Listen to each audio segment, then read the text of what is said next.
You are listening to the 90 Days Later podcast with me, Anna Charles. This is episode 27. Welcome to the 90 Days Later podcast, where I show you how to stop over drinking in 90 days without missing out on life. If you're not an alcoholic, but fed up with saying yes to a drink when you mean to say no, you're in the right place. Hello, everybody. How are you all doing? Now, on today's podcast, I want to go back to basics, actually. I want to go back to talking about what spurs you on through a transformation by talking about the compelling why. Now, in my line of work, I meet a lot of people who are eager for a transformation. Now, I work specifically with high-functioning people who want to change their relationship with alcohol, but really what I have to say applies with anything you want to transform in your life. Now, this is super news for my clients because drinking less or quitting drinking entirely is really just the beginning. Because when you get free of the drink reward habit cycle, that's the moment when your life truly opens up and it becomes amazing. Because when you learn that you can experience any emotion on purpose, alcohol loses its interest. It loses its power that you think at the moment that it might have over you, right? So imagine that. Imagine living in a life where alcohol loses its interest and you don't follow through and you don't have a drink. Isn't that wild? It's really an exciting road to travel, and one of the reasons I love being a coach. When people come to me, it's usually because they've set a goal. They've had enough of the impact alcohol has on their life, however minor, right? And they're determined to make the change. They're fired up, they're ready to go, they're all in. But with anything new that you're teaching yourself, the journey's going to be hard at times. Changing your relationship with alcohol is no joke, truly. But the thing that will get you through and the thing that will encourage you to keep going even in the tough times is to know why you are embarking on the transformation in the first place. Now, when it comes to drinking, specifically, I find, whether it's just to cut back to drinking at the weekend or to give up entirely, you might just look at your goal and say, yeah, of course, it's kind of a no-brainer. It's very sensible. You know it's what you want. You've struggled with this for years. It's really starting to get in the way of your life. And you might tell other people in a similar situation with similar goals, and they might agree, yep, that makes sense. It's a positive step forward. Giving up or cutting back your drinking is going to be great for your all-round health, right? You'll sleep better, you'll save money, your skin will look better. Really, it is a no-brainer. And there's a risk there, I think, if you stop at that point and say, yeah, that's what I'm going to do, and that there's no need to figure out further and dig in why you want to make that change because, well, it's obvious. I just don't want to drink as much. I don't like it even. Well, I would argue no. Now, that philosophy can get you so far, but as I said just now, there are going to be tough times. This is not something that most people can do at the drop of a hat. And there are two very strong phenomena that are going to be almost sort of working against you as you start the work towards your transformation and you start to try and drink less. Firstly, you're going to be working against generations of programming of the human condition. This comes back to the brain and brain science. And the way I talk about it in highly simplified terms, so two elements of the brain. There's the primitive brain that I like to call the lizard brain because it's really, really instinctual and programmed for survival. And then there's your prefrontal cortex, your human brain, which helps you to basically make the most of your life. Now, when it comes to that lizard primitive brain, that is driven by three things and three things only: to seek pleasure, to avoid pain, and to do both of those things as efficiently as possible. Right? That made sense back in the day when we were all living in caves. Survival and security was really the number one preoccupation of humans. Going outside was dangerous. Stepping outside the cave was dangerous. And this is indeed why we get a dopamine hit when we do anything, even in the modern day, that perpetuates our survival. Like eating, for instance. We feel good when we eat, And that was because we needed some prompting to move out of the cave and be willing to risk meeting a woolly mammoth or whatever, whatever dangerous creatures were out there. And we were driven to do so by this need, the survival instinct to eat, right? So we are driven by this desire to stay safe. So you put change into that formula. Anytime you have any kind of change in our lives, that is essentially a huge affront to security and to safety and to survival. So anytime you set any new routines or actions in progress, your brain is going to be screaming what's going on. It's on high alert. It's going to be screaming danger and will want you to run and hide. And this is really just you taking care of you, right? But there's a huge difference between change and survival in caveman days and in the year 2022, right? If you don't eat the cookie in front of you, you are not going to starve. If you don't drink that glass of Chablis at 6 o'clock, you are not going to die. But it's going to feel that way in the brain. And this sounds really over the top, exaggerated, but that really is how the brain looks at this in this very binary black and white manner, because it's about change and the brain kicks back against change. Don't downplay this, right? We might say, well, it's ridiculous, Anna. I mean, it's just stupid, of course, if I'm not thinking I'm going to starve if I don't eat the cookie. But that's kind of our humanness working there. In the moment when we want the cookie and we've got the desire for the cookie or the wine, it is, believe you me, that lizard brain that's driving the ship. And this is why, right, you can have really good intentions to cut back on your drinking, but find yourself with a glass of white poured before you even know what you're doing when it comes to 6 o'clock, right? So without any pre-prepared strategy, without your why, you are more likely to succumb to this primitive brain because you're just letting yourself run along the programming. If going against generations of programming isn't enough, you also have to contend with all the conditioning you have done, right? All the habits and conditioned behaviors that you have created for yourself, such as drinking a glass of Chablis every time you come in from the office at 6 o'clock. That isn't something that every single human does. It's something that you have taught yourself to do. And it just so happens to be something that you don't want to do anymore. So we're going to have to sort of unpick that programming. So you've trained yourself to do this to such an extent that you now unconsciously do these things. You unconsciously reach for the drink. I often tell the story when I was cooking, used to love drinking and preparing the evening meal. And one day I was preparing and getting all the ingredients out of the fridge, and I looked around, and there on the kitchen counter next to the onions was a freshly poured glass of white wine. And it wasn't my husband who had done it for me. He wasn't in the house, or he was in the office, I think it was. It was me. I had actually gone to the fridge, taken out the bottle, poured the glass, because I always used to drink when I was preparing dinner. Crazy, right? Had no knowledge of it, and that's because it was an unconscious behavior. So these two factors, the generational, the generations of programming in humans for safety and security and sort of anti-change, as well as all the conditioned responses and behaviors and habits you have taught yourself, explains why you can have perfectly excellent intentions to drop a few pounds perhaps, then find yourself with your hand in a bowl of crisps when you put on the evening meal, or when you find yourself reaching for the beer, right, when it's time to cook dinner, despite your goal to quit, right? It totally makes sense. It's all down to this primitive lizard brain behavior. You've programmed this behavior, and it's this behavior cycle you have to interrupt to achieve your goals around drinking, right? But we also have a human brain. I alluded to this briefly just now, called the prefrontal cortex. This is the piece of your brain that is on side with change. It's looking out for you.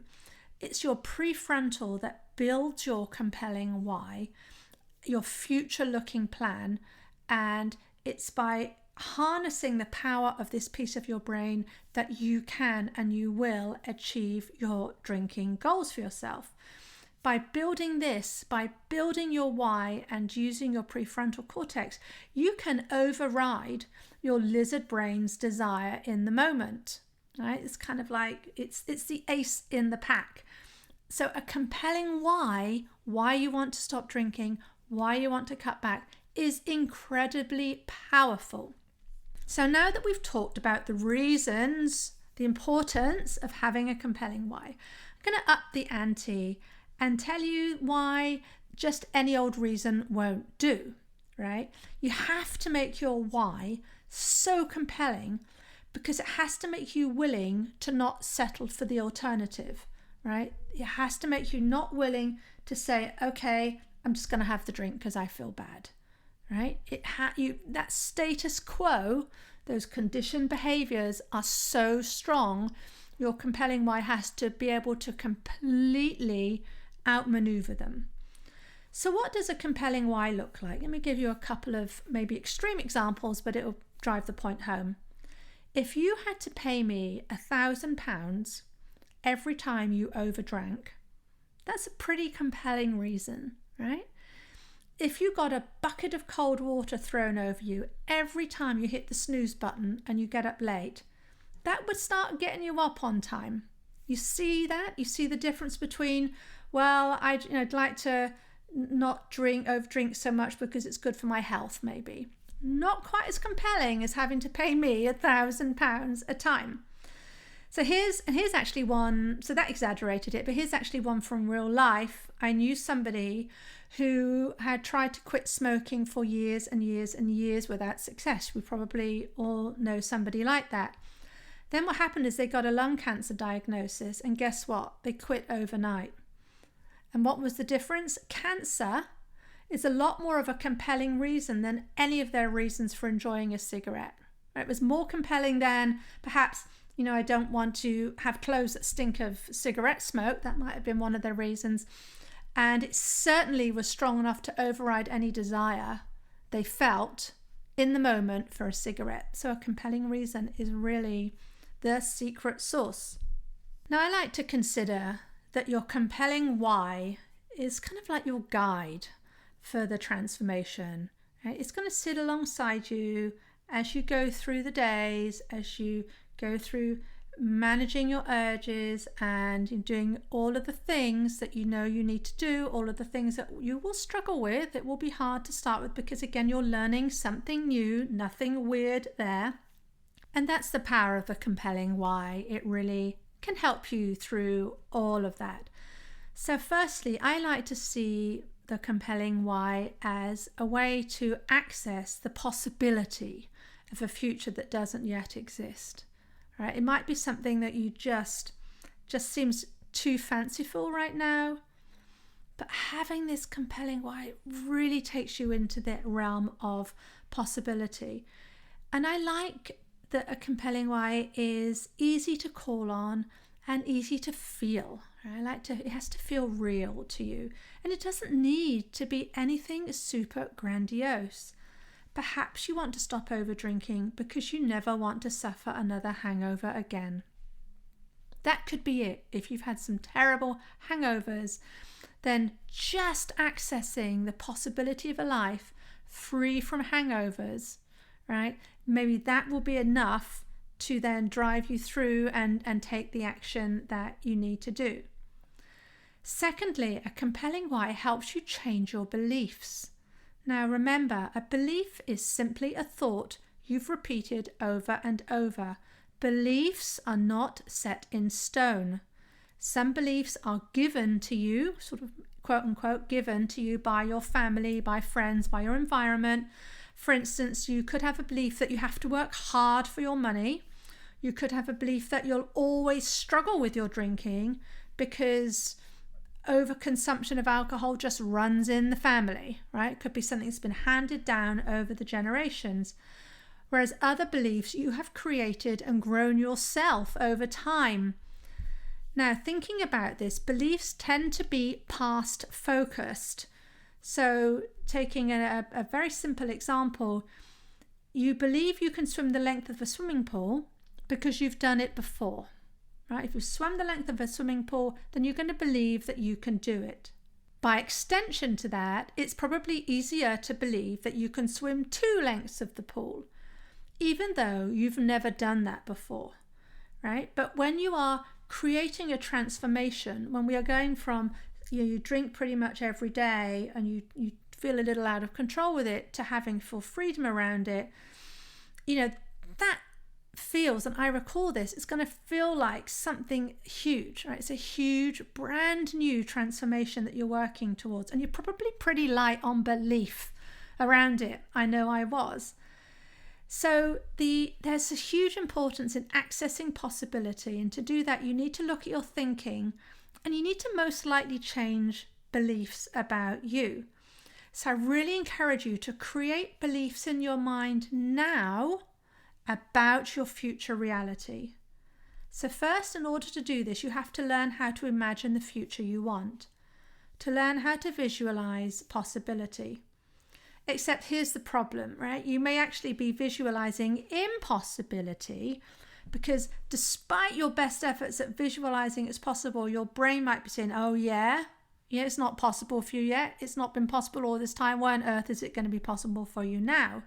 And I hear this from my clients, right? I tell them, truly, honestly, I feel no desire for alcohol these days, not anything. I tell them I don't spend any time thinking about French Chablis or Pimm's. Now that the summer is here, my word, Pimm's and garden parties used to be such a thing for me.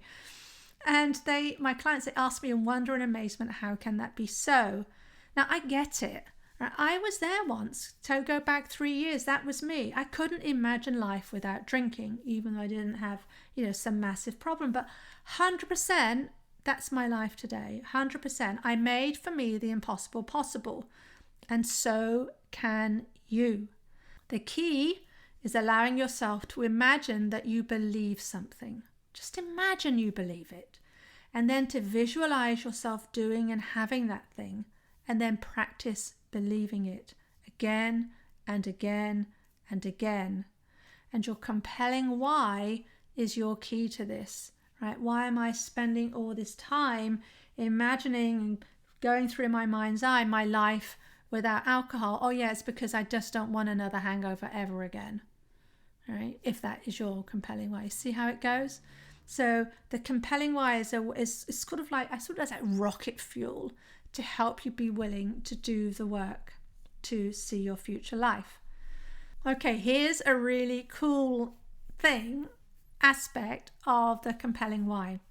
It actually helps you to reprogram your brain. Remember I was saying just now about one of the reasons why you overdrink is because you've programmed your brain that way? The compelling why helps you to back that out. Now think about it. If you don't set any goals and you have no desire for any kind of transformation, we're going to live the same life because we're going to be thinking the same thoughts, which are going to be driving us to take the same action. Right? It's kind of just samey. And you might have had periods in your life when you can kind of relate to that. But your compelling why is going to be this massive interrupter that totally interrupts this cycle of sameness, because your compelling why is going to let you decide on purpose what you want to think and what you want to create. So you kind of, it's not watching your life go along on a conveyor belt in front of you, but hitting that big red button that you always want to hit.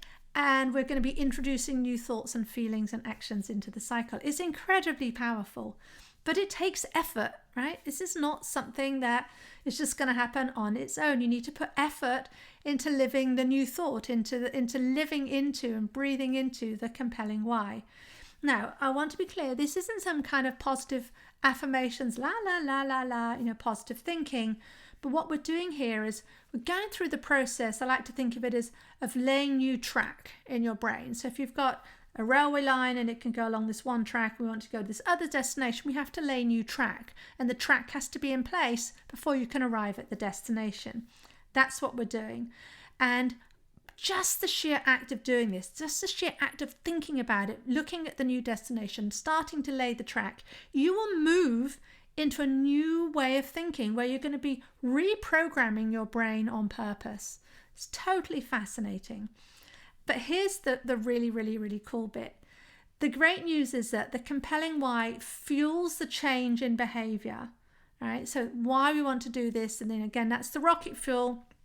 You don't remember, I know you don't want any more hangovers, but by doing that and then changing your behavior because of this, in time, this new behavior becomes the conditioned automatic habit response that you'll have, right? Replacing your previous habits. So simply put, right now, when 6 o'clock comes around, you might be reaching for that glass of wine just because it's pre-programmed. You might not even know you're doing it. Do this work, and hey, presto, the new unconscious behavior, programmed response, automatic conditioned programming of your body is to not have the wine. It's freaky, right? The thing that's really holding you, almost it might feel like you're holding you prisoner at the moment, this conditioned behavior, you can completely rewire that so that conditioned behavior is exactly what you want. It is so powerful. But again, there's going to be ups and downs, there's going to be bumps and rocks and all the rest of it between where you are now and where you want to be, and that's your compelling why. Remember, I said this is a guide. It's a guide for your journey. So it's so cool. I'm almost lost for words every time I think about it. So that you can consign over drinking to the dustbin of history. It is totally wild. Okay, another power of the compelling why is it actually shortens what I call the feeling bad time. Now, we said just now about the primitive brain not wanting change, and we are going to feel that, as we're going through this. That might be a little voice, are you sure? Are you sure you want to do this? Are you sure? You might even actively ask yourself that, not just in drinking, but in anything you do, right? So there's discomfort in change. It's totally inevitable because you're combating all these generations of programming. So when you feel the urge in the moment to pour the glass of wine when you're at a trigger point, you're going to at minimum feel conflicted. It's going to feel uncomfortable. You might perhaps be feeling resentful that this is what you're doing. You might be feeling that it's not fair that you're doing this and nobody else has to do it. So it's a pretty hard sell at this point because the glass of wine is going to make you feel better in the immediate moment, because it will, and you've proven that to yourself time after time after time over the years. But you also know that drinking that glass of wine is going to be keeping you in the habit cycle in the long term, right? You know both of these two conflicting thoughts. And this is the moment when your compelling why will help you to decide.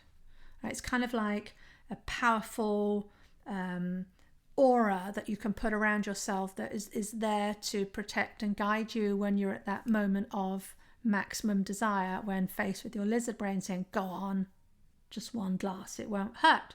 So the more compelling you can make your why, the reason you'll want to make the transformation, the shorter the time you'll spend in this feeling bad phase.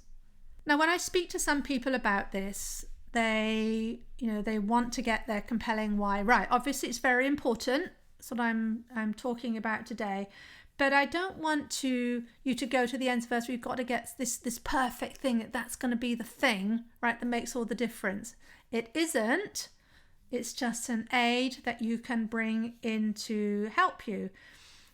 And I actually like to advise people that you might find it useful to have more than one compelling why. I know I certainly did. I had 2 or 3 that I would move between, because you're going to have different situations that will crop up. Now, let's say, for instance, you're faced with the prospect of having a drink in a pub with all your friends and family there. You might want to deploy your compelling reason about never wanting to suffer a hangover again. That might seem a very powerful one because maybe you see that this is the kind of situation where in the past you would have had a hangover. But let's say you're at a school, parents do, it's in the evening, it's a school play or something, and they've got some Prosecco, a bit of fizz there. And the children are obviously doing their play and running around. And maybe you think, actually, at the moment, the reason I don't want to have this drink is I want to be a really good role model around children, right? Maybe that has the most punch for it at that time. So don't go overboard as well. Have so many compelling whys that you struggle to remember them. But I would like to offer that more than one compelling why might be handy because it might serve more situations. But probably the most important, in fact, definitely the most important criterion for your compelling why, particularly when it comes to drinking, that it needs to be the compelling why to not drink needs to be much more compelling than the reasons to drink that you are going to be dishing it up to yourself in the moment. This really is the ultimate test. right? It has to be more compelling and stronger and worth following than all the reasons you're going to tell yourself why you want that drink in the moment. When you've had a bad day, when you're tired, you're fed up and you're stressed, and what on earth, whose idea was this to stop this drinking thing? I mean, this is the one time in the day, this is your time. This is how you wind down. This is relaxed. You know, at the bottom of that glass, when you've had that glass, you know you're going to feel so much better. You're going to have all these thoughts. I deserve it. It's not fair. Just one won't hurt. I'll be good tomorrow. I know I said I wouldn't, but it'll only be one or two. What's the big deal?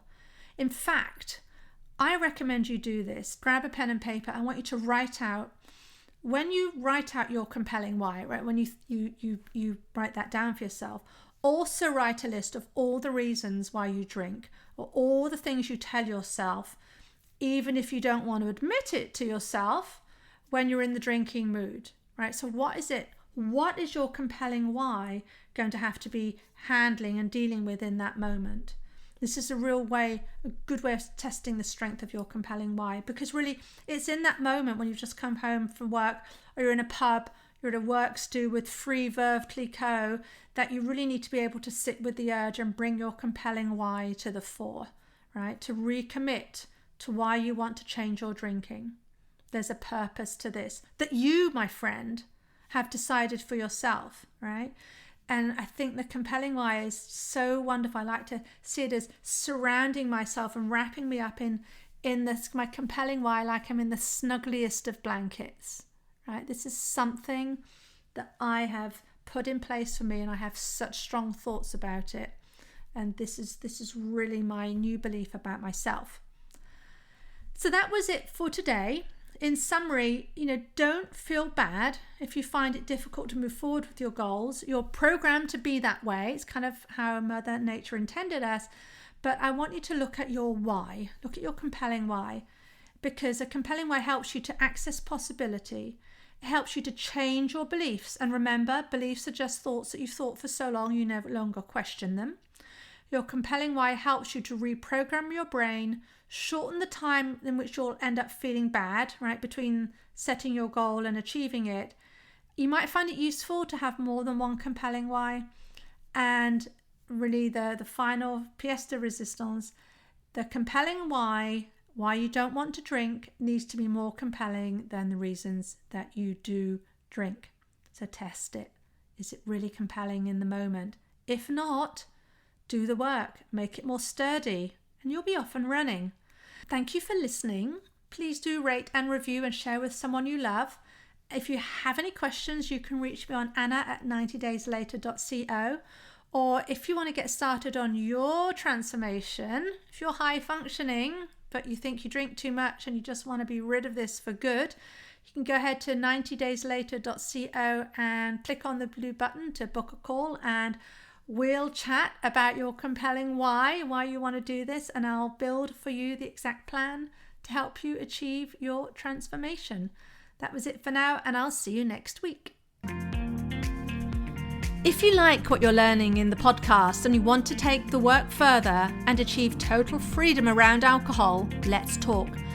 I help my clients stop reaching for that first glass of wine the moment 6 p.m. rolls around, and they don't miss out on life. And we do it in 90 days. The effect is permanent. Email me for more information on anna@90dayslater.co.